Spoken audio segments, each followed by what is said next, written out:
All right. Hey, it's Doug Cunnington of Niche Site Project, and welcome to this Hangout. So I guess it's a little webinar, but it's pretty informal, and we're just going to see how it goes. I haven't done one of these in a while, so I thought I'd give it a shot. And we're going to go over a few reader and viewer questions that I've received over the last couple days.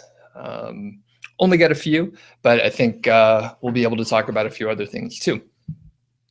So let's see, we'll allow a few minutes for everybody to get on and get started here. Haven't done a Hangout in a while. Looks like my video is zoomed in much closer than I expected it would be. I'm not sure how to adjust that. So, all right, hopefully the lighting's pretty good. It looks like my audio is all right. And we'll go over a little introduction in just a few minutes here. So I'm going to head over to the chat. So if you have any things you want to say, I'll kind of watch the chat over there as it goes on. You'll notice a window, I guess like a chat icon over on the left side of your screen, and you'll be able to just click on that and chat.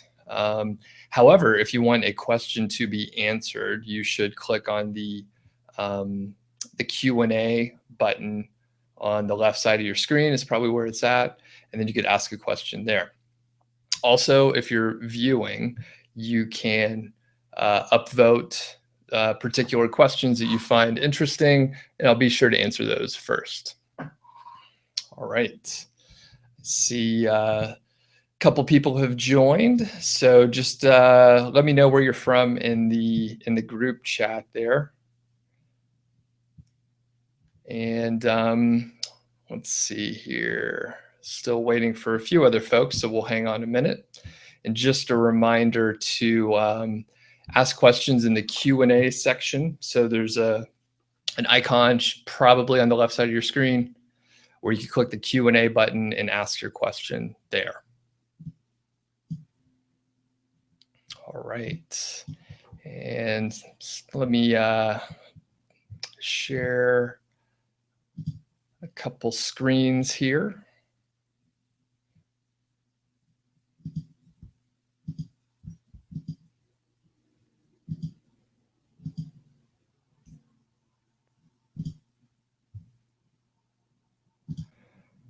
All right, so I'm not sure if it looks like this right now if you're viewing live, but you will click the Q&A button. The icon does look like that, and then you should be able to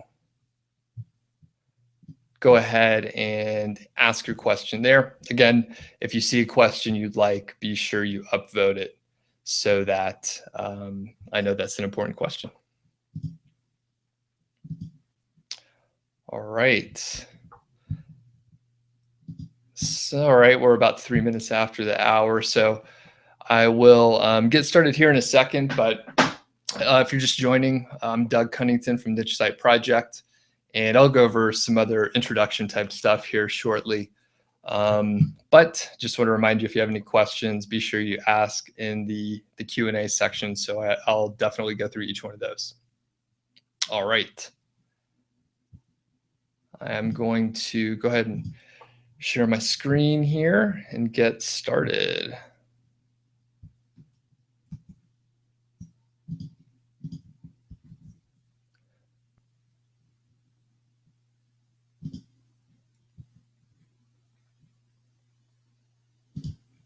All right, it's been a little while since I've done a Google Hangout, especially the Hangouts on Air. So it's taken me just a moment to find everything.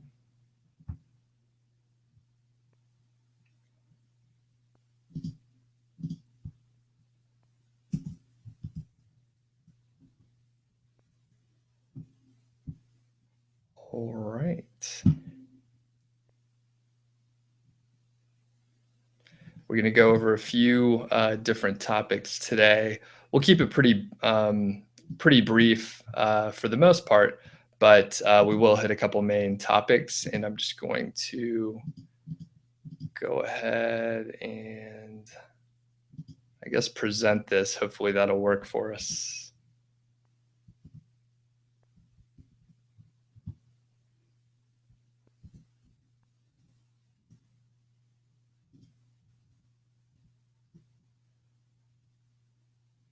All right. Struggling to find the window here. Okay. That should work. And we're going to go ahead and view this at a normal size. Okay. Hopefully, I'm assuming that everyone can see the full screen here. So again, Doug Huntington from Niche Site Project. This is generally a Q&A session. However, I'm going to go over a couple, main topics and a few things that I know people are interested in. So, who am I? Well, I'm Doug Huntington. That's my dog Brody there. We took a trip over the summer, my wife and I and Brody, and we were going through the Beartooth Pass there near Wyoming, or in Wyoming and near Yellowstone Park. And just a quick reminder, I said it a few times, but if you do have a question, you will want to ask in the Q&A section. And then if you like a question that you already see there, be sure to upvote it so I answer that one. Okay, so why listen to me? Who am I? So I have a past track record in successful niche sites. I had a couple do really well around 2013, 2014. And you can check out my blog for more information on those. Currently, I'm just focusing on one particular site right now versus, building a whole large portfolio. It's just too much. So I have one site right now, and I sort of neglected it for portions of last year, and I'm refocusing my efforts on that niche site right now. In addition, I've coached probably a dozen or so people over the last year or so in various levels of, I guess, expertise. So some beginners, some people who are quite advanced, they have several niche sites and they need help organizing. So for the people that are just getting started, I can show them the ropes about keyword research, actually building a site, basically auditing a site that may already exist so that they can see how to improve conversions or improve their on-page SEO or their off-page SEO, also very important. And then again, if someone's already advanced, I may be able to help them with, hiring a bigger team or dealing with HR issues like that, or just organizing their process so they can really have a plan about what they're doing. Lately, I've been really getting into guest blogging, both for my own niche sites and just for Niche Site Project and other services that I offer, which has been good. It helps, to write on other people's platforms, really to get more exposure. And then really that content is some of the best that I've done. Lastly, I am PMP certified. So that's a profession or project management professional. And basically that means I do project management, and I'm certified by the Project Management Institute, PMI. And I got into that through management consulting and my corporate career. And just back to the coaching aspect, one of the latest success stories is a guy that I've worked with for about a year named Dave. And really, I only worked with him from about this time last year, January of 2015, until around April or May. And in December, his site, I think I haven't got the final total, but last month, I think he did about 1,200 on his Amazon site. So that success story is on Niche Site Project. You could check it out. It's one of the most recent posts. There's also a YouTube video out there where basically Dave and I just talk through everything, and he wrote a really long, nice blog post. So I'm gonna going to pause here for a second, take a look back at the Hangout screen just to see if anybody has any questions so far and see how the chat is going. Okay, and I see a few questions coming through, so that's great. Thanks, Robbie, for doing that. We'll come back to those in just a moment. All right. And then heading on. So expert level knowledge. So that's another reason to listen to me. I have, a few years experience in SEO. I keep up to date with all the latest goings on. I'm a project management professional. I've built plenty of niche sites and I've helped people build them. And also I consider myself an expert in process improvement and just analyzing and optimizing different things that you may do or a process so that you can optimize it, which sounds really redundant, but basically I can help you do things better. And I mentioned guest posting. So I have guest posts out on Empire Flippers. I was on the podcast for Side Hustle Nation. I just had a blog post over at Ahrefs. I was on the podcast for Niche Pursuits, and I have a guest post at matthewwoodward.co.uk and a few other places too, but those were the ones that I just wanted to mention today. All right, and I just threw in some extra pictures here. So here's the family at the Grand Teton National Park. And I think everyone has heard a couple times, if you do have a question, just hit the Q&A button and be sure you let me know, and I'll be sure to get to that question. If you see a question on there that you like, you can definitely upvote it, and I'll be sure to get to the most popular ones first. All right. So why niche sites? And, I kind of phrase it like that because there's a lot of excitement about fulfilled by Amazon. So Amazon FBA. And that is it's a great business model, and people are having really good success, especially with, top line revenue. But in a lot of cases, the Amazon FBA is kind of expensive. It's a pretty capital intensive process. And from my observations, any revenue you bring in, any profits that you make, you generally have to reinvest most or all of those profits back into buying more product so that you can sell it. So it's pretty cash flow intensive. And certainly once you hit a certain level, you can probably reinvest a fixed amount and then keep for profit whatever else you want. But for a niche site, it's pretty easy and cheap to get started.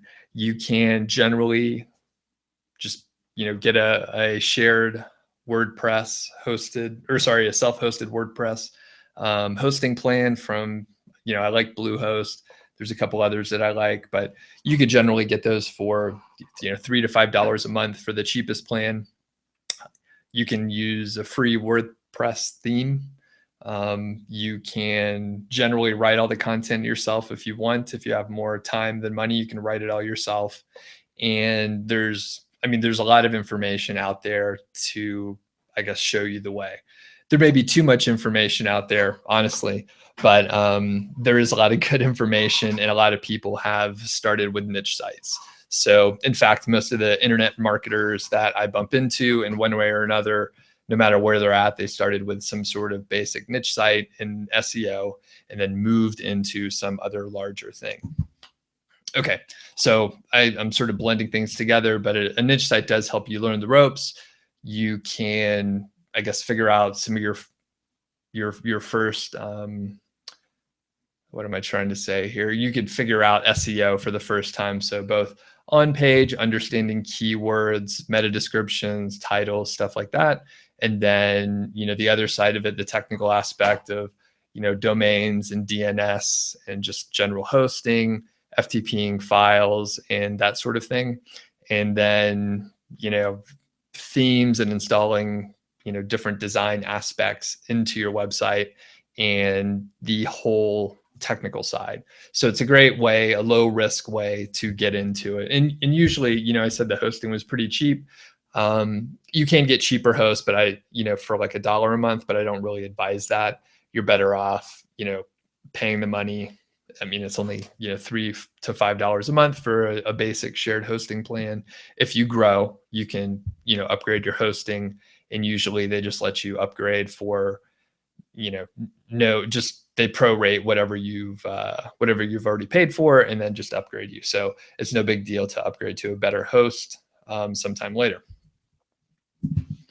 And again, last point, niche site is a great way to grow. So even if you have your site set on Amazon FBA or an authority site of some kind, or you want to do drop shipping and ship your own products or whatever, in a lot of cases, if you start a small niche site, you can grow that into something larger.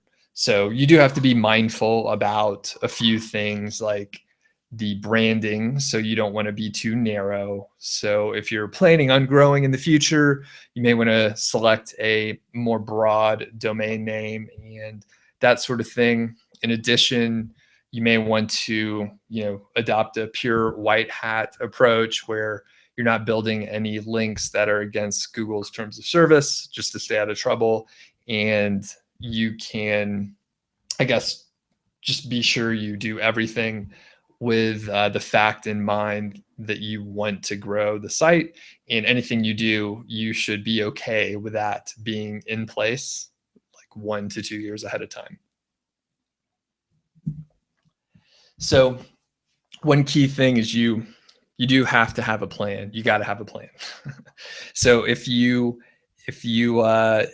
see all the content out there about starting a niche site or an Amazon site, or really whatever you're getting into, FBA or drop shipping, if you just consume the information and follow several people doing generally the same thing but not exactly following the same plan, it's very confusing and overwhelming because some people say to do things one way, some people say to do them another.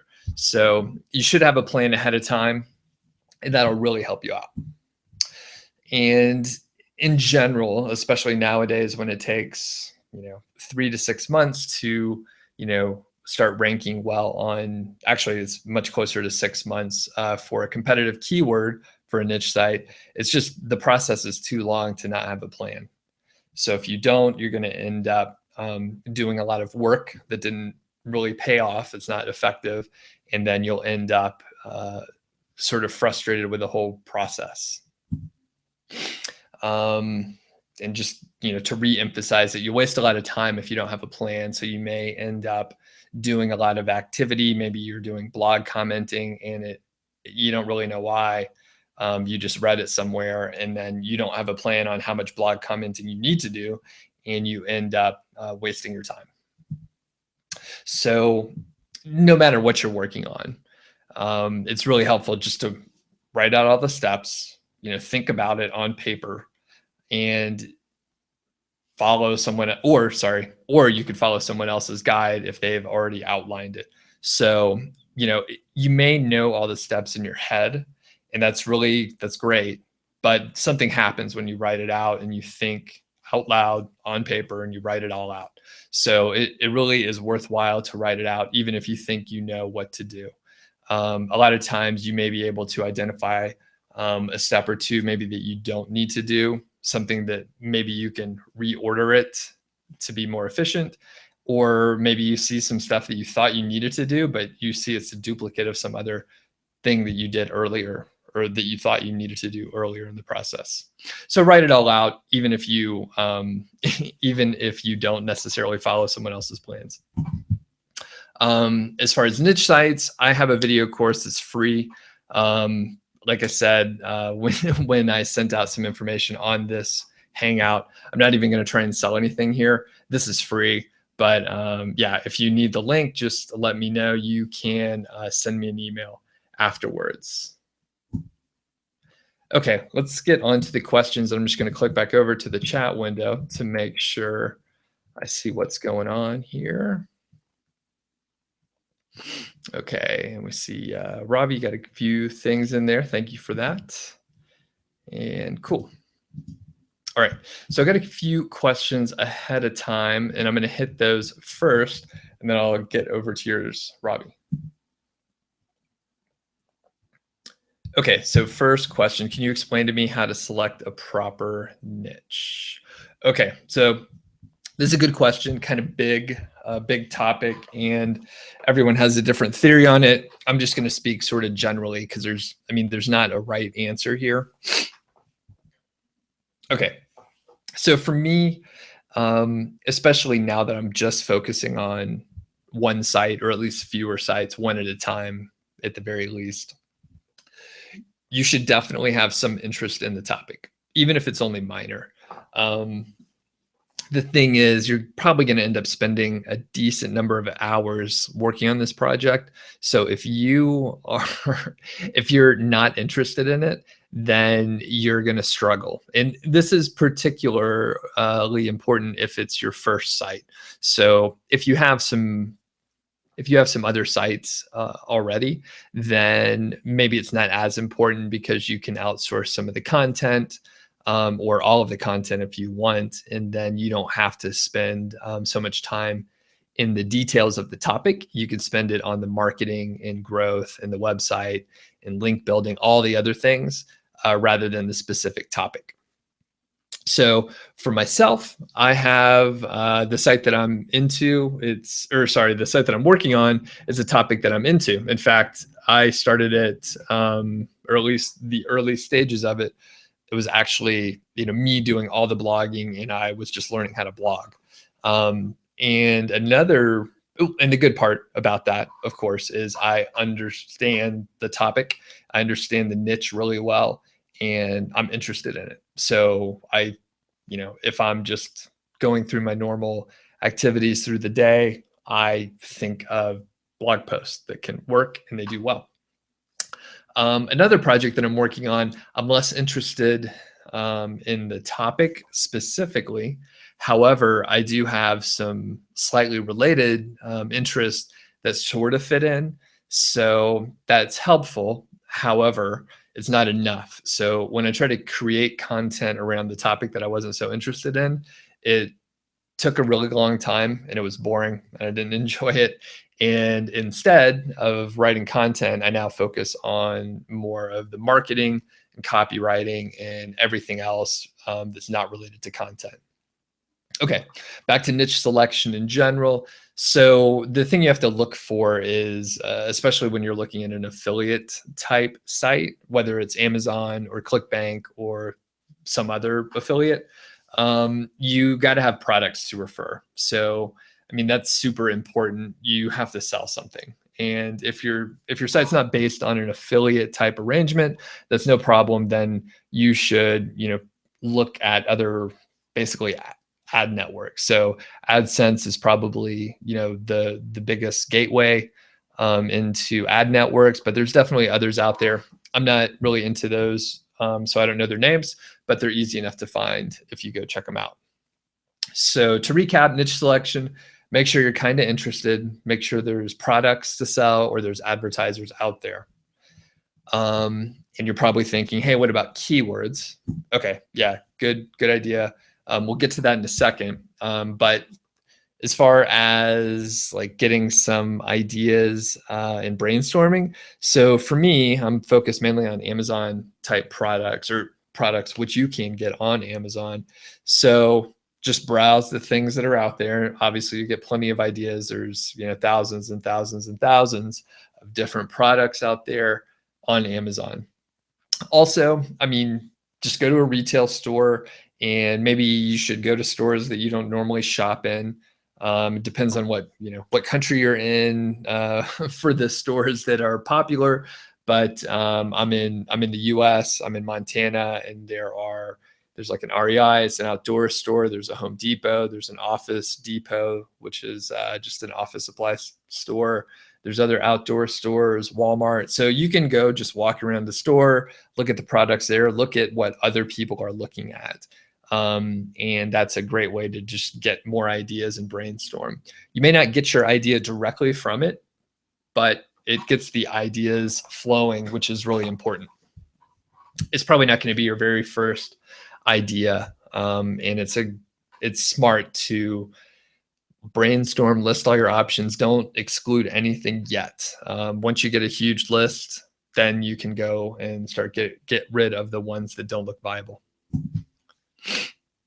Okay, and yeah, so people actually need to be searching for the topic. That, of course, is based on the assumption that we're looking at organic traffic, most likely from Google. So you got to have the right keywords. So same reader asks this question: how do you select correct keywords? So again, there's an art to it. People have different approaches. I'm open to new ideas.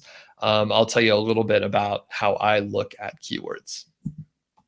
So two main aspects. So buyer intent and volume.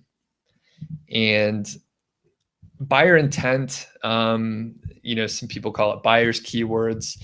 And really, these are reviews of some kind where you're going to be helping a reader figure out what product to buy. They're looking for some information. So I think I have a list of several different keyword qualifiers that you can use. So I listed one here, like best, and then like whatever the keywords are. Those are good to look up. Reviews, some people say, vacuum cleaner reviews. That's what they search for because they're looking for vacuum cleaner. So those are generally what I look for. In addition, if you're looking for an AdSense based website, then the buyer intent is slightly less important because you want to make sure people are advertising for it. So in that case, you would pay attention to the CPC. Also, just as a note, if you're looking at an Amazon-based site, then the CPC doesn't really matter too much. If you're going to put AdSense on the site, then sure, it makes some difference. And the CPC is the cost per click, and that's what the advertiser actually pays Google, and then you can assume you get something like 60% or 75% of that per click. That is. Okay, so keyword selection. This depends. So there's a couple approaches to keywords and keyword volume. Right now, for me, I'm looking at primary keywords that get search volume greater than 720. A couple years ago, I was looking at over 1,500 or 2,000. It turns out those are really competitive. So starting out or starting a new website, then I would probably look at 720 or more. The secondary keywords are ones that are related to it. These are actually the long tails. And for those, I look for a volume of 0 to like 300 or so, really up to like 720, I guess. So I'm not going to exclude the ones that are in the 300 to 720 range, of course, but secondary keywords are, generally less than the primary is really what we should note there. And these are the long tails. So they're not searched as often. And it turns out there's a lot of long tails related. It turns out there's more long tails than anything else when you look at the graph with a long enough scale on there. So if you haven't read the book Long Tail, check that out. It explains the whole thing.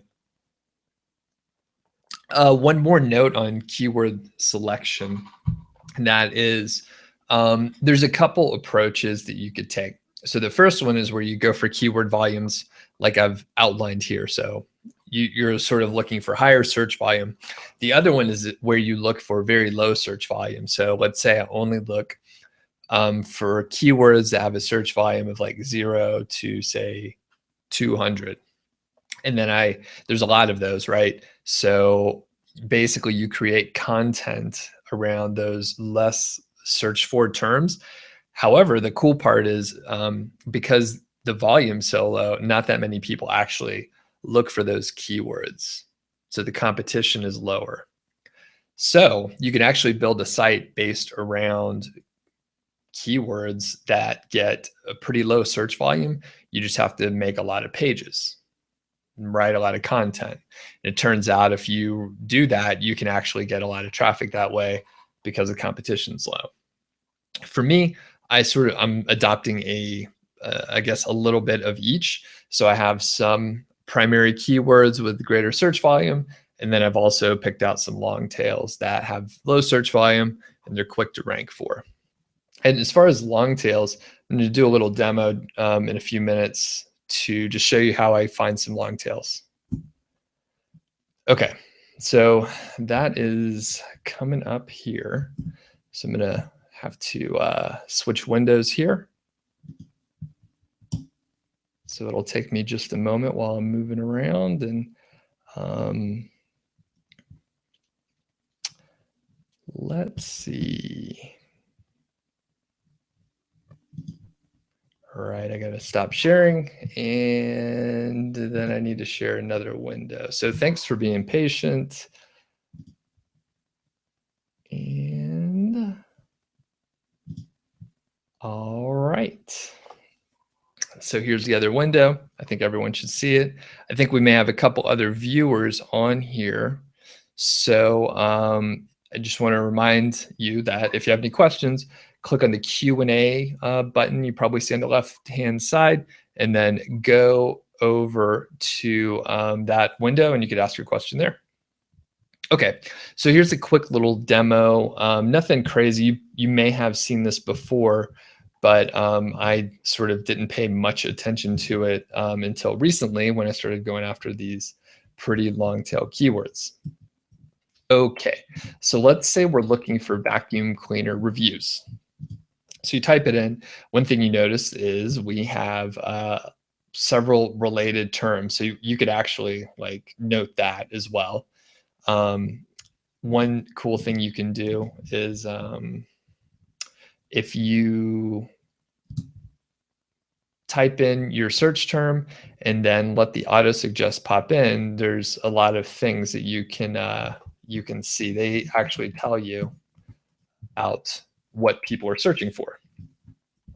So another one may be best vacuum cleaner. So here they've given us a few ideas already. So, okay, let's just do that search, best vacuum cleaner. And we can see, I have it set for, oh, I guess not in this case. So we have 10 results here. We see there's a lot of, there's a few, these are big sites. That's a big term. So we probably wouldn't go after that one just because it's so darn competitive. However, they do tell us searches related to the best vacuum cleaner in which we are interested in. So what I like to do is just copy those. So I'm going to right click and copy. And then I have the Google Keyword Planner open here. And it's a free tool. So if you go to AdWords and then, yeah, I guess adwords.google.com and then the Keyword Planner, it looks like they make you think that you may have a, to pay for it, but you don't. You may have to create an account, but it doesn't cost you anything. So if you haven't done that, go for it. This is a free tool. So I have other tools that I use. However, this is fast and it's always up to date and you don't have to worry about it. So I copy and pasted stuff over and all those are in the, I guess the search field, what I want to search for, and we'll just put the original one to best vacuum cleaner. I'm not going to put any of the filters on, but you can filter for the average monthly searches, suggested bid, that's the CPC, and that information. You can also put in words that you don't want to show up. So I don't have any right now to offer, but for some reason, if you notice there was some keyword or some word that ended up showing up, then you could enter it here if you didn't want to see it. In addition, you can include only the keywords that have certain terms. So if I was looking for say all the keywords that had best in it, I could enter best right here and save it, and then it would only show me those, and it would filter out everything else. So I won't do that yet. Let's just see what it gives us. So I've entered in, quick recap. So I entered in a search term. I went down to searches related to that search term. So these are things that Google knows people are searching for related to it. And then I entered them here so I could figure out the keyword volume. So once you enter it, you could just click get ideas. It takes like 2 seconds or so. And then it gives us, all these different keyword groups here. So there's pet vacuum, vacuum reviews, Dyson, which is a brand, vacuums for hardwood, shark vacuum, cordless, so on and so forth. For this exercise, we're just going to look at the keyword ideas right here. And we can see these specific keywords that we entered, and those are the ones that were suggested to us by Google. So in this case, sorry, I'm going to get a drink here. I usually don't talk this much. All right. So in this case here, our original term gets like 22,000 searches. But the other ones here are great. Secondary keywords, some have a large enough volume, you could build a whole website around. So one thing I didn't mention before is with the keyword research and the products you're looking at in the niche, you want to make sure that there's enough money in it. So basically, if you say build a website about wooden pencils and mechanical pencils and pens and stuff like that, well, it turns out generally pencils are not very expensive. So even if you sold, thousands and thousands of pencils, it's probably not worth that much money. However, in this case, vacuum cleaners are kind of expensive. Usually they're, more than $50, and most of the time they're over $100. If you get a really good one, they're a couple $100s. So this is a great sort of niche to get into. And if you look at these, I mean, it turns out if you build a website about vacuum cleaners for hardwood floors, for example, well, those are expensive. 720 average monthly searches per day. So some of the math you may go through your head is, okay, so that's what, like 20 people a day, 25 people a day searching for that term. And if you're ranking number one, then you can assume you're getting, something like 75% of the traffic for that term. So, based on that, plus all the long tails too.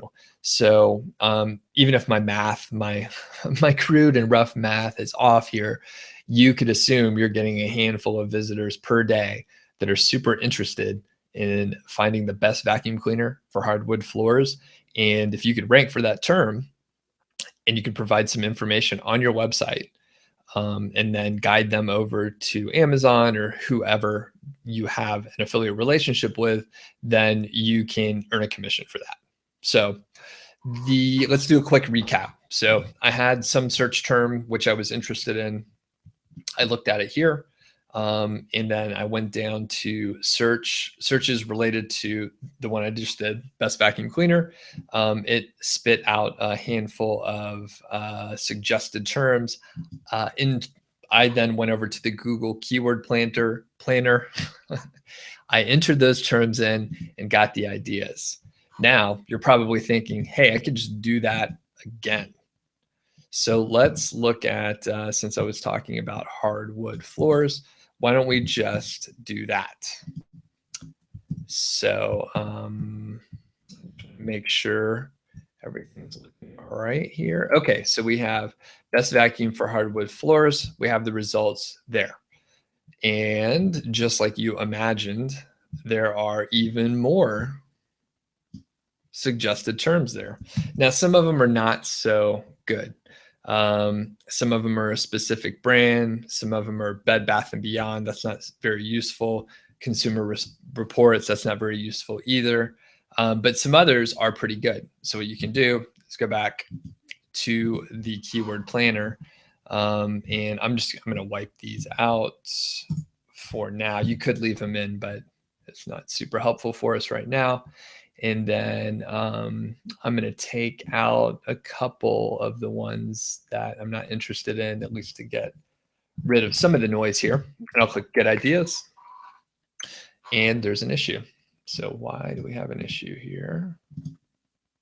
All right, looks like we may be okay. And we see some of these keywords. So again, now we're digging into the longer tails here, and you could keep repeating this process until it's not effective anymore. But we see here best vacuum cleaner for hardwood floors and pet hair. So 50 people per month search for that. And then vacuum cleaner reviews, hardwood floors, 30 people search for that. So, and you may be thinking, why would I go after a keyword with such a low volume? Well, it depends on the approach that you're taking.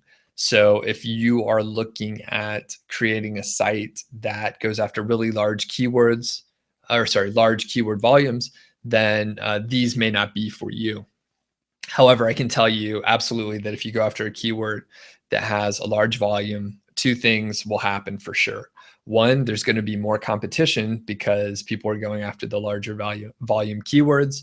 And then number two is it just takes longer to rank a page that has a high keyword volume. So that said, even if you're starting a brand new site and you're going after larger keyword volumes, you'll probably want to at least put in a few of these lower volume keywords so they'll rank faster.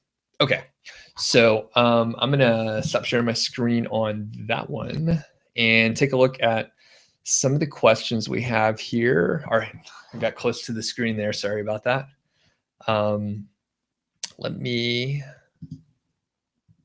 Okay, so pretty much we are on to the more questions section. So I'm gonna head over to our webinar window. Okay, so Ravi asked a lot of questions. That's cool. Thanks for doing that, Ravi. Hope you're having a good day. And I think I'll start at the top. Let's see what we come into. So what's the absolute best way to start for a beginner? All right, that's a pretty broad question, but I would say when you're just starting out and it's your first niche site, I would focus on the learning experience. So I would probably go after a reasonably low competition, low volume keyword. I would get a shared, hosting plan to keep the costs down. As I mentioned, you should be able to get it from like $3 to $5. I think right now, it could be like right at $4 or $3.25 if you go through Bluehost.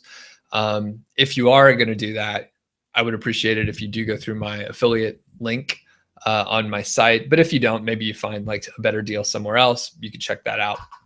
Also, no hard feelings. And so a couple things, get a sort of a cheap hosting plan, focus on the learning part. And I would try to, I guess, follow a plan, whether it's mine or someone else's. I know several other people are, they have their own methods and different ways they look at it. And you can do it just about any way. But the key thing is you need to pick a way, pick someone to follow, and then follow them. Don't follow 3 or 4 people and pick a little piece from each one, because that's pretty tough. What usually happens is you're following a few people who do things differently, and then their methods don't all mesh together really well, and you end up sort of with a Frankenstein type project. It can work, but usually you have issues. Okay, and then Ravi also asked, thanks for sharing, and the NSP course, is it still open? Yes, it's still open. So if you go to nichesiteproject.com, and then I think there's a link at the top. It says start here. That'll send you to the niche site process. And so that sort of outlines, how I do things. I am focusing, more on white hat outreach versus PBNs for sure. I still have a couple, PBN sites out there, but I'm not really, actively using them. I'm definitely not building any more.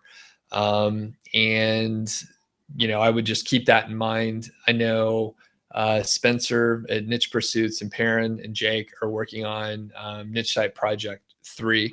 And I would check them out. They're pumping out tons and tons of content. I can't even keep up. I try to, but I can barely keep up with what they're working on.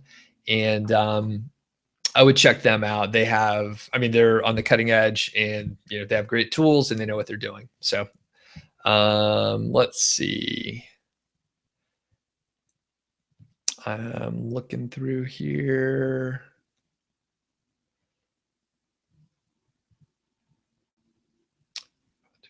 To be able to work with you. Okay, so Ravi also asked, I trained a dozen people or so to make niche sites. What's the process to follow to be able to work with me? Go to the Hire Me page and send me a message, and I can work with you. All right. So Robbie also asked about trouble with WordPress installation, deciding whether to buy themes or get the free ones, and whether or not to buy the Thrive Content Builder. Okay, if you're just starting out, then I would probably just pick a theme that looks pretty good and then buy it. You can use, and I started out using the 2012 WordPress theme, which is fairly clean, and it turns out WordPress makes they just make good shit, and it's fast. So if you get a WordPress theme, then it's going to be fast and it's awesome. So another option is you could just go to Theme Forest or wherever and pick a nice looking theme and then just use that. A premium theme has the advantage that, it's going to be updated well. And usually there's decent support around those. As far as the Thrive Content Builder, I have the Thrive Content Builder. It's great for building landing pages and opt-ins, and most of the Thrive themes look really awesome. I will say though, the Thrive Content Builder, if you're working on a long piece of content, it can be a real pain in the ass. As you're working on it, it's hard to explain, but it's if you're not familiar, the Thrive Content Builder is sort of it's a WYSIWYG. What you see is what you get. WordPress content builder, and it's really, really awesome for building a landing page or a sales page or whatever, because it has that drag and drop functionality. It's really cool. But if you're when you're working on it, and people that have used it will probably understand that it can be just frustrating to work with as far as the functionality. They've made huge improvements over the last few months, and it's much better now than it was. But there have been a few times where I worked. This was a while back, so this issue doesn't happen anymore. But you work on a post for a pretty long time, and then you try and save it, and then it's gone and lost in the internet. So it probably, my hosting probably went down for a minute, and the WordPress lost a connection to the database or whatever. But the result was, I lost an hour worth of work. Totally frustrating. But okay, so to answer your question, if you have the revenue, right, or if you have the the budget to invest, buy a premium theme. It's worth it. If you are starting bare bones and you don't have the budget, use a fast free theme. There are plenty of them out there. And then should you get the Thrive Content Builder, if you're building landing or sales pages or anything like that, then go for it. If you're not, if you're just building an Amazon niche site, then I would skip the Thrive Content Builder. All right. Okay, and last question from Ravi here. Thanks for asking all the questions. And I see a few more people have joined. So if you have a question, you can click over on the left side. On the left side, there should be a Q&A button. So just click the Q&A button. You could ask your question there. All right. So last question from Ravi. Can I share the guide that I follow if I have any? So it's my guide. Yeah. So go to the niche site process page. So if you go to niche site project, click on start here. That's the process I follow. That's it. Okay. So I think let's see what else we have in the presentation here. Give me one moment. Thanks everybody for joining, by the way. If you have any suggestions for the next Hangout, let me know. You could send me an email. You don't have to ask here or anything, but definitely interested in what everyone thinks. I think I'm gonna, if there's a good response, I think I'll probably try to do these more often, maybe even once a week. It's kind of fun just to do a Q&A session. So let's see here. Let's go back.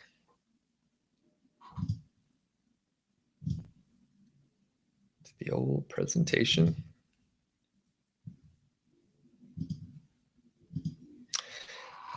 All right. And another question I can hit is around using pages versus posts. So in my guide, you may find some information about using post and really setting up a silo structure. So if you are not familiar with the silo structure, you can check out a post on my site, Niche Site Project. Actually, I'm not sure of the URL, so you could just search for it. But if you search for silo on my site, you should be able to find it.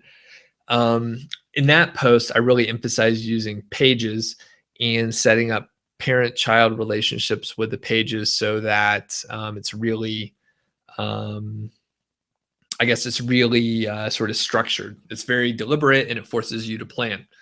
However, a few sites that I've worked on, I didn't really know the difference. A couple pages I created, or a couple pieces of content I created, which were pages, and then I did almost everything else with posts.